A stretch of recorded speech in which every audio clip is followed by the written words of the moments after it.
الشباب مسلمان سيركي جاري وهيا بيس عالم وزاني قوري بوريسكا قناعتي نية هر أوي خوي قورة كردنو تقديس كردني كسك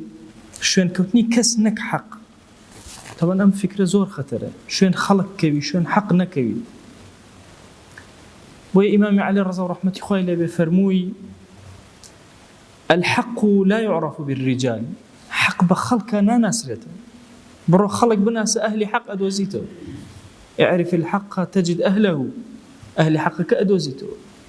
والله الأمر دي قد بدن الشيطان شون إمي خلطان دو يعني الشباب مسلمان سيركي جاري وهيا بيس عالم وزاني قوري بوريسكا قناعتي نية هر أوي خوي أو بشكل لو فكرة ضلاليتيك لمشركين قريش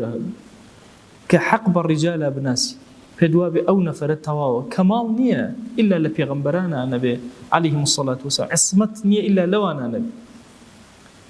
بو جاري وهي كسيك تعصبي كيراني بو دروس به لفكريا هو كاركي شي هو كاركي أوي كحق بنفركان أناسي لو أتي في بلا إمام الشافعي وايود إمام أبو حنيفة وايود إمام مالك وأمبيا وجورا جوران هرنا شبه جويا بلا ما وصل ملا فلان كسي مسكتي خوتان وايود على أول تواو أو حق بنفر أناسي حق بحقيقة أناسي أو في الله كلا في الله كان الشيطان تلبيسه كابن جوزي باسي أكا العقيدة إنسان كان دروسيك